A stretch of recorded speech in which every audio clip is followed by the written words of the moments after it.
Welcome to part 2 of our unit on the Civil War. We're going to take a look at exactly how our nation and what caused our nation to divide into kind of two separate sides of the Civil War.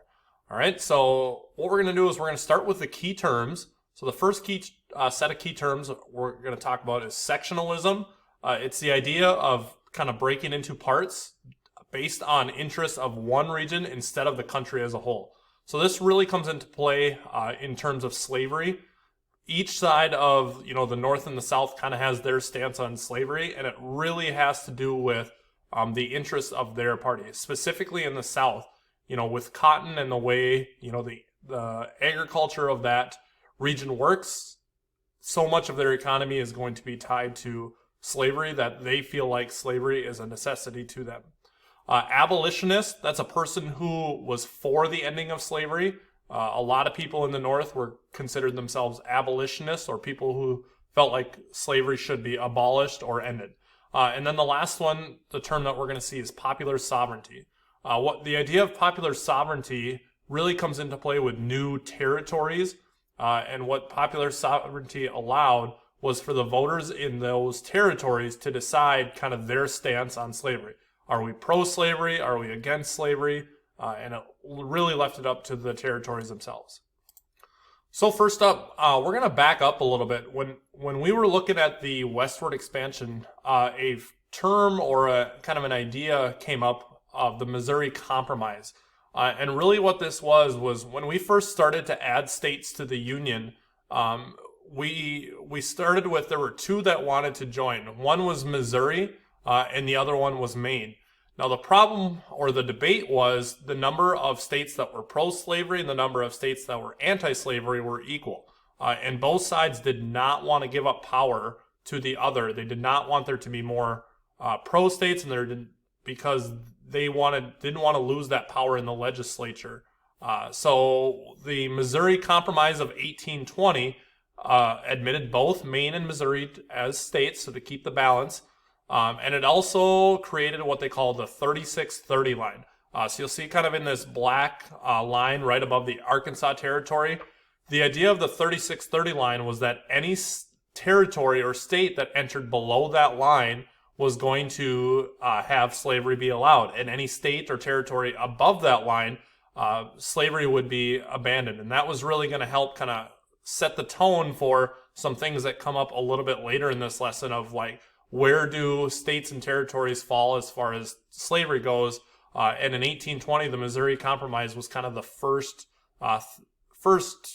key component of deciding where states were going to fall. You'll also notice this kind of greenish, bluish area is all considered Spanish Mexico at that time. So Texas, which is later going to secede from Mexico, that is all considered Mexico at that time. You're going to see just here in a second exactly how we kind of gain that area, but that whole territory as of this point is not controlled by the United States. So the Mexican Cession, this kind of tannish color right here, from the Mexican War in 1846 and 1847, we went to war with Mexico. A lot of it had to do with Texas and kind of where they stood on things, but by defeating Mexico in that war, they seceded much of this area in the southwest to us. So California, Nevada, Utah, Arizona, part of New Mexico, Colorado, those states that we see now was all a big chunk of land that we took over from Mexico. And this area known as the Mexican Cession, they really, as the United States, had to decide, like, how are we going to deal with this new area of land? The Missouri Compromise said that anybody below the 36-30 line can have slavery and anybody above it cannot. Well, if you see the 36-30 line, it actually kind of runs right here between Arizona and New Mexico. So, you have Arizona and New Mexico, which, you'd be able to kind of distinguish, and Nevada and Utah, would be above, Arizona and New Mexico would be below. But the issue of California is really where the argument starts to come into play. So this all kind of comes back to whether slavery should be allowed in this new land that was received by the United States. A lot of people wanted to use popular sovereignty Again, that's the idea of people in this area voting to decide, do you want slavery? Are you pro-slavery? Are you against slavery? And so a lot of people wanted to use popular sovereignty, but a lot of people in the South did not want to do that. And part of the reason why is up until this point, when this area was controlled by Mexico, slavery was illegal or wasn't allowed. So people in the South were afraid that all this territory would be considered part of the United States and would not allow slavery in there. So the topic of slavery really comes into play in politics. So the election of 1848 saw, basically at this time there were two parties. There was the Democrats and there was the Whig Party. But because they really couldn't agree and they really didn't have a solid stance on this is how we feel about slavery, a third party kind of formed here. It's called the Free Soil Party, and they really were very much against slavery. But because there were now three parties, it really kind of split people's votes among different areas. And so the election of 1848 was won by the Whig Party by a guy named Zachary Taylor. So Taylor was our president, and the president right before him announced right at the end of 1848 that gold was discovered in California. We know this. We've talked about the gold rush and how many people were moving out to, California. But what that did is, the United States eventually decides to add California as a state. They had to decide what were they going to do about slavery in there. And so they were kind of arguing. They were trying to come up with, a compromise on how do we deal with this whole area.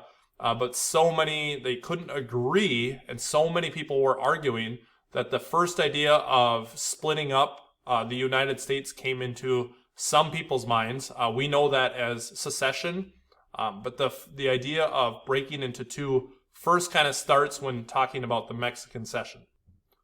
So ultimately, they end up arguing and trying to decide for a long time. What they come up with is something called the Compromise of 1850. And here's what they decided with that territory. They said, all right, California, you're going to come in as a free state. So the state of California, free, no slavery. Part of the reason why they wanted to do that is people were afraid that when they were traveling west for gold, that people from the South that had slaves were going to try and come and bring their slaves and basically work for cheap labor. Some of the other items in the Compromise of 1850, we're going to divide the other parts of the Mexican Cession into two territories. So Utah and New Mexico. So they decide to, they have Utah and New Mexico territories, and they're going to let popular sovereignty decide which side of the slavery argument are you going to be on. So California comes in as a free state, Utah territory, New Mexico territory. They get to decide on their own, which side of slavery. There was a couple other things in there as well. Texas surrendered its claims in New Mexico. So remember, Texas is its own kind of country at this time. So they kind of backed out in New Mexico. They abolished the slave trade in the nation's capital. Not necessarily that slavery was illegal. It's just they weren't allowed to trade slaves. And it also did some things for the fugitive slave law. We're going to see the fugitive slave law come up a little bit more as we get a little further down the road. But this is kind of where that whole process started. So 1850, they've got the Compromise, and for a while that kind of settled things down, but ultimately kind of tensions would continue to rise, and that led to something called the Kansas-Nebraska Act. Now this act did a couple of things. The first thing is this kind of dark red area. All of this was still considered like the Louisiana territory. It really hadn't been divided up. So what they decided to do was they were going to split this big chunk into two different territories. They had the Kansas territory and they had the Nebraska territory. They also decided they were going to no longer follow that line of 3630, and they were going to let both Kansas and Nebraska decide by popular sovereignty kind of where they stood on slavery. Now, I want to specifically focus on Kansas here because there's actually some interesting things that happened after they split into a territory and they had to decide were they going to be pro-slavery or anti-slavery. There were a couple of things that actually led to like a small civil war in Kansas. A couple of them were the sack of Lawrence. And what happened in the sack of Lawrence was some pro-slavery courts basically tried people that were anti-slavery and basically said that they were guilty of committing crimes. And so what they were going to do is they were going to arrest them, they were going to put them in jail. Well, when that happened, the anti-slavery people that were on trial fled, and what happened is this large mob of pro-slavery people went to try and track them down. When they couldn't find them, they burned a lot of government buildings in Lawrence, Kansas. So that was kind of the sack of Lawrence. Now, to retaliate, what happened is some anti-slavery people went and they hunted down some pro-slavery people, and they ended up killing them, and that was known as the Potawatomi Massacre. This whole kind of back and forth of arguing between the pro-slavery and the anti-slavery was known as Bleeding Kansas, and really just kind of epitomizes like these people can't agree on where do we stand on slavery. Even in just one area they couldn't decide, and so there were a lot of hard feelings and a lot of people who were very, very stubborn in their point of view and weren't willing to compromise and work together with other people. With Bleeding Kansas and all the stuff that happened there was actually some things that happened in Congress that kind of doubled down on these feelings. There was a pro-slavery senator from Massachusetts who was giving an address to Congress, and he was basically making fun of a senator from South Carolina who wasn't there at the time. So he was making fun out of him. And then another senator from a southern state basically got up and they fought, and it was just kind of this crazy deal, and just kind of goes to show that even in Congress, the people that are supposed to be making the rules and the laws, they really were split. That idea of sectionalism, you have your side, you have your side. Sectionalism really was starting to take effect, and that's ultimately what kind of drives the stake between the North and the South. Now, in addition to all the items that we talked about with the Missouri Compromise, the Kansas-Nebraska Act, there was something called the Dred Scott decision. So you can see here's a picture of Dred Scott, and the deal with this was Dred Scott was a slave who lived in St. Louis, Missouri, where slavery was legal. So he was a slave who was forced to work. And what happened is he was working for somebody who was an army surgeon. So this guy kind of traveled. He traveled to different parts of like Illinois and other parts of the Louisiana Purchase to kind of help, and he was a surgeon. Well, he would bring his slave with him, and they would live in different areas for certain periods of time. Well, what happened is after the owner died, Scott sued for his freedom because he said, hey, I understand I lived in Missouri where slavery was legal, but for a while, I lived in Illinois where slavery was illegal. I lived in, parts of the Louisiana Purchase or the Louisiana Territory where slavery was illegal. I should be free because I lived in those areas. So his case makes it to the Supreme Court. Now, there was a couple of things that the Supreme Court needed to kind of analyze. The first thing they wanted to decide was, is Dred Scott a citizen and can he sue in federal court? And the reason why they weren't sure if he was a citizen, it comes down to the fact that he was a slave and he was an African American. So they weren't sure, how they felt about him being considered a citizen. The second part was, does living on free soil, even temporarily, make him free? So the fact that he did live in Illinois for a little while, does that qualify him to be free? And the third part was it constitutional for the government to prohibit slavery in parts of the Louisiana Purchase? So that Missouri Compromise, that compromise was made by the federal courts, or the federal government, I should say. Was it okay for the federal government to come in and say, hey, you can't have slavery in this territory, and slavery is okay, below this line? Was it okay for the federal government to make those decisions? That's all what the Supreme Court was looking at. So it wasn't just, the case of was Dred Scott free or not. There was a couple of pieces to it. And here's ultimately what the Supreme Court decided. So I'll read a couple of excerpts here. So it said, all African Americans, whether slave or free, were not citizens under the U.S. Constitution. Therefore, Dred Scott does not have the right to file suit in federal court. The second thing they decided, because Scott's owner had returned to the slave state of Missouri, his status as free or slave depended on the laws of Missouri. The laws of Missouri, obviously, as we know, said that slavery was legal, so he was to be a slave still. And then the third thing they decided, and this had a lot of big ramifications on a national stage, they said the Missouri Compromise in the 3630 line was unconstitutional. Basically, they were saying the federal government cannot say that slavery is illegal. At this point, it was still kind of up to the states and up to the territories. And so the federal government had no say in what goes on in those territories. This decision was considered a landmark case of the Supreme Court. When we look at Supreme Court cases like we have, Dred Scott is one of those that is really high up on the list of, important Supreme Court decisions. And frankly, it's a decision that surprised a lot of people in the North that really they didn't see coming, and they were very shocked that the Supreme Court felt this way. Now, about this time, a new political party is starting to form. This is the Republican Party. Now, when I say Democrats and Republicans, that's a little bit different than the Democrats and Republicans we have today. But the Republican Party is starting to form, and they were very much against slavery. So they were a very strong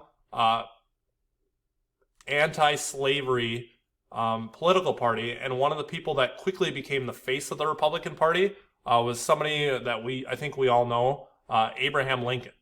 Now, before he was president, Lincoln tried to become a state senator in Illinois. So he joined this newly formed Republican Party, and he decided he was going to run against somebody named Stephen Douglas. Now, he was a well-known senator from Illinois, somebody who was very popular, all right? So it was going to take a lot for Lincoln to be able to defeat Stephen Douglas. And Lincoln, some of his arguments, as he challenged basically Stephen Douglas to a bunch of debates, a couple of the things that he stood for. He said slavery is wrong, but he didn't necessarily want to abolish it. He just wanted to make sure that it was going to grow no larger. So that was kind of his way of kind of staying neutral, but also having his point of view. Now, when Douglas kind of questioned him about whether he felt like African Americans were equal, this is kind of what Lincoln had to say. He said, African Americans are not necessarily political or social equals, but they should have the same rights to eat the bread with which his own hand earns. Basically saying, if white people can, do things to earn a living, there's no reason why African Americans shouldn't have those same basic rights to be able to earn a good living and just kind of continue with their own life. So these guys have a series of debates all around the state of Illinois, and it comes down to the time of the election. Surprisingly, Abraham Lincoln, as popular as we know, he was actually defeated. So Stephen Douglas is the winner of the Senate seat, but what happened is Lincoln really impressed a lot of people. He had a really good showing, and so he starts to emerge as one of the leaders of the Republican Party. And obviously we know shortly thereafter what's going to happen with Abraham Lincoln and kind of where his political career is going to go. But this is kind of where he made a name for himself by debating Stephen Douglas, and we're going to find out more about the election that ultimately got Lincoln to become president. All right, so that's actually going to do it for this lesson. What you guys are going to need to do now is log on to Schoology, and there is a little item for you to complete about Dred Scott. So there's just a couple of questions there about Dred Scott. Answer those, and then that will be the end of the requirement for this lesson. All right, we'll see you guys back in a couple of days.